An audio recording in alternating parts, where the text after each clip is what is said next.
नमस्कार, हमारा नाम है समरीन और आपने देखना शुरू कर दिया है लाइव सिटीज। देखिए, बिहार में आज चौथे चरण का मतदान शुरू हो चुका है और आपको मालूम है कि आज 5 सीटों पर मतदान हो रहे हैं और ये 5 सीट हैं बेगूसराय, समस्तीपुर, उजियारपुर, मुंगेर और दरभंगा। तो देखिए, आज इस वीडियो में हम आपको बताएंगे कि आखिर अब तक का वोटिंग परसेंटेज किस ओर इशारा कर रहा है और ये भी हम आपको बताएंगे कि आखिर किस सीट पर किसका पलड़ा भारी है। तो आज हम इसी मुद्दे पर खरी खरी बातचीत करेंगे सीनियर जर्नलिस्ट रवि उपाध्याय जी से। सबसे पहले बहुत शुक्रिया जी, आपको भी शुक्रिया जी।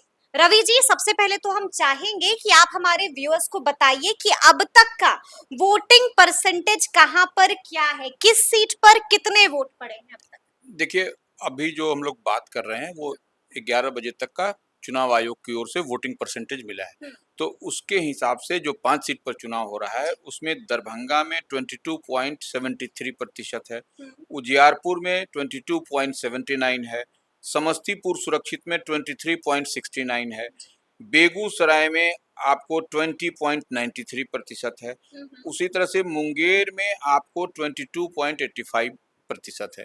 अगर यदि टोटल देखेंगे, ओवरऑल देखेंगे तो उसमें 22.54% ये है, ये मिल आया है इस बार। ठीक है, ठीक है।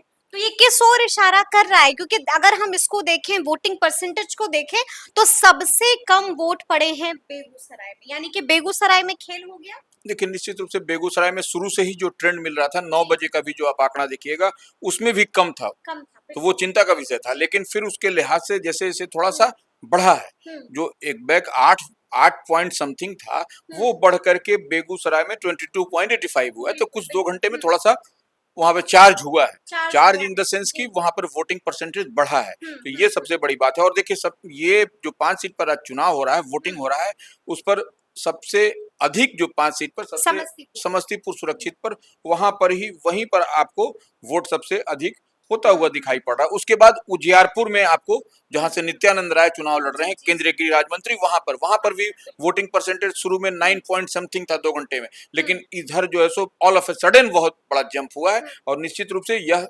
संकेत, मतलब कि 2 घंटे के अंदर वहां पर पूरी की पूरी तस्वीर बदल गई, खेल बदल गया। बिल्कुल निश्चित रूप से ये 2 सीट पर बहुत ज्यादा, और दोनों देखिए समस्तीपुर और उजियारपुर, एकदम सिर्फ सड़क को एक तरफ इधर समस्तीपुर सुरक्षित है और सड़क के दूसरी तरफ उजियारपुर है, और समस्तीपुर जिला ही है। लोकसभा क्षेत्र भले ही अलग अलग है लेकिन जिला समस्तीपुर है, इसलिए दोनों का इम्पैक्ट आपको दिखाई पड़ रहा है, एक दूसरे पर इम्पैक्ट दिखाई पड़ रहा है निश्चित रूप से। चलिए, अब हम एक एक सीट की चर्चा करेंगे रवि जी, और शुरू करेंगे हम लोग मुंगेर से। क्या लगता है, मुंगेर इस बार कौन फतेह करेगा? अनीता देवी फतेह करेंगी या फिर ललन सिंह फतेह करेंगे?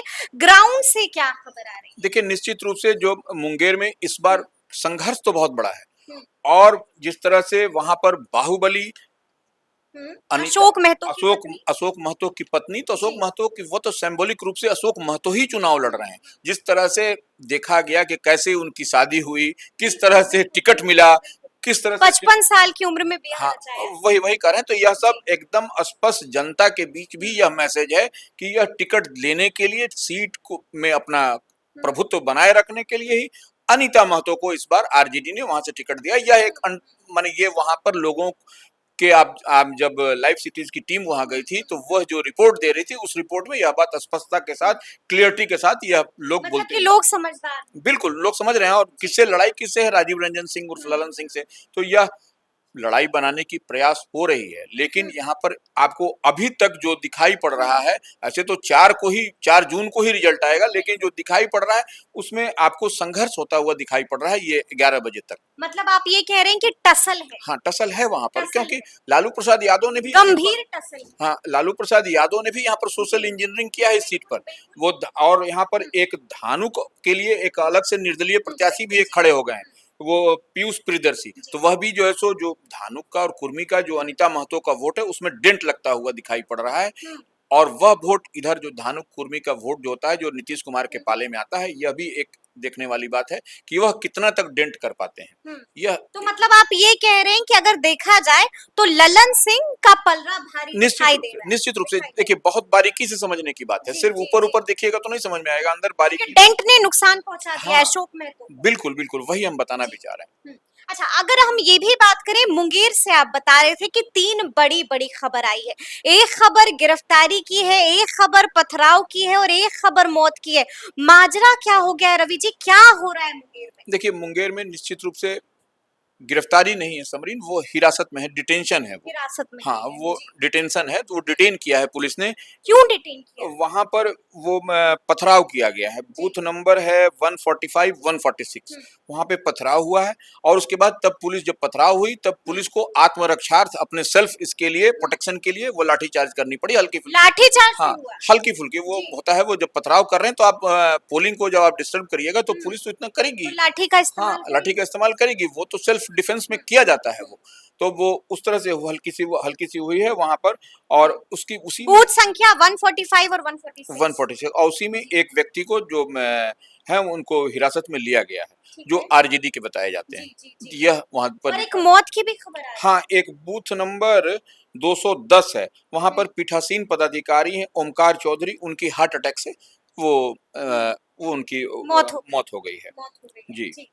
और भी एक खबर है, वहां पर आपको दरभंगा में जो है सो वो एक दरभंगा की बात है, दरभंगा में वहां पर भी, वहां पर 256 पर बूथ पर जो है सो आपको 9:30 बजे तक जो है सो वोट का बहिष्कार किया गया था। वोट वहां पर नहीं डाले गए थे। दरभंगा में एक भी वोट इस बूथ पर नहीं डाले नहीं, गए। 9 बजे तक, 9 बजे, 9 सवा 9 तक वहाँ एक बूथ भी नहीं डाले गए थे। संख्या 256। हाँ, 256 पर जी। दरभंगा में वहां पर ये किया गया था।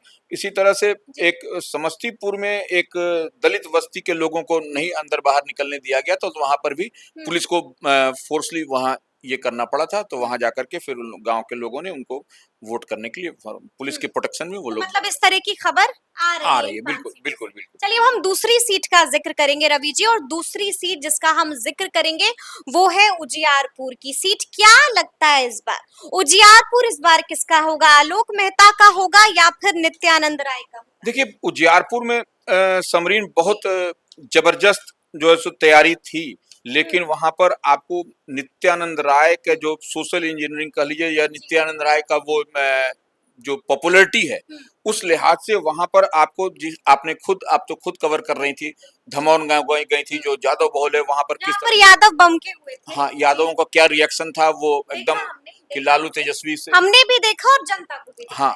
तो वो, और वहां पर एक मल्लाह मोरवा, संभवतः कोई विधानसभा है वहां पर, वहां पर हाँ, मोरवा, वहां पर जो सो विधानसभा है उजियारपुर में, वहां से आरजेडी के रणविजय साहू वहां से एमएलए हैं। तो वो उस विधानसभा में मल्लाह समाज का वोट है, और मल्लाह समाज का वोट कहा जाता है कि वह जो है सो मुकेश सैनी के साथ है, यानी कि महागठबंधन। बिल्कुल बिल्कुल। तो वो वहां पर मल्लाह समाज का वोट जो है सो नित्यानंद राय के पक्ष में जाता हुआ दिखाई पड़ रहा है। नित्यानंद राय के पक्ष में मल्लाहों का वोट जाता हुआ बिल्कुल बिल्कुल, यानी कि अब मल्ला भी मुकेश सैनी की नहीं सुन रहे हैं, जिस तरह से यादव लालू तेजस्वी की नहीं सुन बिल्कुल वही हम बताना चाह रहे हैं। तो वहां पर मल्लाह समाज का बड़ा वोट, बड़ा जो सो वो इधर आपको आता हुआ दिखाई पड़ा, बड़ा डेंट लग गया। हाँ, तो देखिए, डेंट की बात नहीं है, इसको हम लोग ऐसे भी समझ लें, जो सरल और माने बात है कि लोग देख रहे हैं कि केंद्र में यह मंत्री बनेंगे, तो वो हर आदमी का इंटरेस्ट होता है, टेस्ट होता है कि हमारे क्षेत्र से कोई केंद्र में मंत्री बने, सो दैट कि हमारे क्षेत्र का डेवलपमेंट तेजी के साथ हो। तो अब सब लोग विकास चाहता है, सिंपल गणित है, इसमें कहीं कोई दिमाग खर्च करने की बात नहीं। चलिए, अब हम तीसरी सीट का जिक्र करेंगे रवि जी, और तीसरी सीट है समस्तीपुर की सीट। क्या लगता है, क्योंकि तीसरी सीट जिसका हम जिक्र करेंगे वो है समस्तीपुर की सीट। समस्तीपुर की सीट बेटे को मिलने जा रही है या फिर बिटिया को इस बार? बहुत टफ लड़ाई है, टफ लड़ाई है समस्तीपुर। वोट भी देखिए, अभी तक जो 5 सीटों का 11 बजे तक का जो रुझान आया है, जो ट्रेंड बता रहा है, उसमें समस्तीपुर में अभी तक मैक्सिमम वोट पोल हुई। हाँ, तो ये बात भी दिखाई पड़ता है। तो मैक्सिमम वोट पोल हुआ है, तो यह देखने वाली बात है कि शंभवी चौधरी की ओर हो रहा है या सनी हजारी की, दोनों ही। ग्राउंड से खबर क्या आ रही है? ग्राउंड से खबर है कि देखिए, ये जो चिराग पासवान ने सोशल इंजीनियरिंग किया है, इस बार पासी को उम्मीदवार बनाया है, अपने परंपरागत जो उन लोगों का सीट था पासवान का, उस पर, तो यही बात है, ये पासवान समाज किधर जाते हैं, क्योंकि सनी हजारी पासवान है। तो यह देखने वाली बात होगी कि पासवान का झुकाव किधर कि होता है। पासवान चिराग को देख रहे हैं या बिल्कुल। फिर सनी हजारे के पक्ष में हाँ, वोट तो ये एक बड़ी बात होगी देखने हाँ। वाली। अगर जिधर वो ट्विस्ट करेगा तो वही जो है सो खेल करता हुआ दिखाई पड़ेगा। वही खेल करता हुआ हाँ, दिखाई हाँ, पड़ेगा। बिल्कुल बिल्कुल। लेकिन जिस तरह से खबर आ रही है, कहा तो ये जा रहा है कि शांभवी चौधरी मजबूत स्थिति में है। देखिए, शांभवी चौधरी मजबूत स्थिति में होने का कारण यह बताया जा रहा है समरीन, कि वो जो 6 विधानसभा सीट है उसमें 5 पर एनडीए का कब्जा है, एकमात्र जो है सो महागठबंधन के पास में। तो ये एक फैक्टर ये दिखाई पड़ रहा जो है। शांभवी के फेवर में काम बिल्कुल कर बिल्कुल, रहा यह है। फैक्टर दिखाई पड़ रहा है। और उसके बाद तो नरेंद्र मोदी और नीतीश कुमार तो साथ में है ही है। साथ में है ही। ये एक बड़ा इशू है। ये एक बड़ा इशू है। तो देखिए, चौथी सीट जिसका हम जिक्र करेंगे वो है दरभंगा की सीट। एक तरफ गोपाल जी ठाकुर है तो वहीं दूसरी तरफ है ललित यादव। क्या लग रहा है, किसके पक्ष में बयार बह रही है यहाँ पर? देखिए, यहाँ पर बहुत कांटे की लड़ाई है। कांटे की लड़ाई है दरभंगा में। कांटे की लड़ाई है और यहाँ पर गोपाल जी ठाकुर निश्चित रूप से फंसते हुए दिखाई पड़ रहे हैं। गोपाल जी ठाकुर फंसते हुए दिखाई बिल्कुल पड़ बिल्कुल, रहे हैं। क्योंकि एंटी इनकम्बेंसी और ललित यादव के पक्ष में लगातार जो है सो तेजस्वी प्रचार करते रहे। तो वहां पर यह बात देखने, और वहां पर दरभंगा ग्रामीण से लगातार एमएलए भी होते रहे हैं ये। तो ये निश्चित रूप से वहां पर आपको मजबूती यहाँ पर दिखाई पड़ रही है। और इससे पहले अब्दुल बारी सिद्दीकी भी वहां से लड़े थे पिछले लोकसभा चुनाव में। तो वो MY समीकरण वहां पर इंटैक्ट है इन लोगों का, तो वह इन ब्लॉक है। अब बाकी जो है सो किस तरह से होता है। और सबसे बड़ी बात है, एनडीए के पास में वहां 5 सीट है, एक सीट जो है सो महागठबंधन के पास में वहां पर है, जो कि दरभंगा ग्रामीण से स्वयं ललित यादव है। तो वही सीट, और खुद चुनाव भी लड़ रहे हैं। तो ऐसे में अब देखने वाली बात होगी कि विधानसभा के लिहाज से वो मजबूत दिखाई पड़ रहा है या ओवरऑल सिनेरियो दिखाई पड़ रहा है, ये एक बड़ी बात होगी वहाँ। मतलब लेकिन अभी आप कह रहे हैं कि अभी तो वहां पर हाँ, खेल बिल्कुल। अब हो दिन गया। चढ़ने के बाद में और वोटिंग का परसेंटेज क्या दिखाई पड़ता है निकल करके हाँ, उस आता है, पर भी हम चर्चा उस करेंगे। पर जो है सो वो फिर विस्तार से हम लोग समझ और समझा पाएंगे। बिल्कुल। अब आखिरी सीट जिसका हम जिक्र करेंगे वो है बेगूसराय की सीट। और बेगूसराय में एक तरफ है अवधेश राय तो दूसरी तरफ है गिरिराज सिंह। क्या लग रहा है रवि जी, क्या होने जा रहा है बेगूसराय? देखिए, बेगूसराय का वोटिंग परसेंटेज लेकर के तमाम लोग चिंतित है। चिंतित सुबह से ही 9 बजे से ही जो ट्रेंड आ रहा था वो बेगूसराय में सबसे कम था, सबसे कम था। वो जंप भी कर रहा है, तो एनडीए की मुश्किलें बढ़ा हाँ सकता है। बिल्कुल, जो जंप भी कर रहा है समरीन, वह भी उतना नहीं बढ़ रहा है। अब 11 बजे तक का देखिए आंकड़ा क्या बोल रहा है, 9 बजे तक का आंकड़ा देखिए क्या बोल रहा है। तो यह एक परेशानी का सबब है वहां पर। और इनका बेगूसराय में गिरिराज सिंह के खिलाफ अवधेश राय लड़ रहे हैं इस बार। तो अवधेश राय की पॉपुलैरिटी है और वो महागठबंधन इंडिया ब्लॉक के उम्मीदवार हैं। गिरिराज सिंह भी बड़े कद के नेता हैं, केंद्र में मंत्री हैं। ऐसे में देखने वाली बात होगी कि जनता का जनार्दन जो है, जनता जनार्दन का रुख क्या होता है। और विधानसभा वाइज देखिएगा तो एनडीए 3 है, महागठबंधन 4 है वहां पर। ये भी वहां पर एज लेता हुआ दिखाई पड़ रहा है। तो अब ऐसे में निश्चित रूप से वहां पर लड़ाई तो फंसी हुई है, वहां पर लड़ाई फंसता हुआ और वोटिंग परसेंटेज ने भी टेंशन बढ़ा था। निश्चित रूप से वोटिंग परसेंटेज को लेकर के परेशानी तो है कि ये कहां जा रहा है, किस दिशा में जा रहा है, कैसे होगा। जब अब वोटिंग परसेंटेज कम होना निश्चित रूप से परेशानी किसके लिए है वो सब लोग समझ सकता है। तो यह बात एक दिखाई पड़ रही है यहाँ तो पर। चलिए, मतलब अब देखना होगा कि आगे आगे क्या कुछ होता है। लेकिन तफसील से हम लोगों ने चर्चा की है कि जो अब तक के वोटिंग परसेंटेज आए हैं वो किस ओर इशारा कर रहे हैं। तो ये पूरी बातचीत आपको कैसी लगी है, कमेंट करके हमें जरूर बताइएगा। तो ऐसे तमाम अपडेट्स के लिए ऐसे ही हमारे साथ बने रहिएगा और देखते रहिएगा लाइव सिटीज। बहुत शुक्रिया।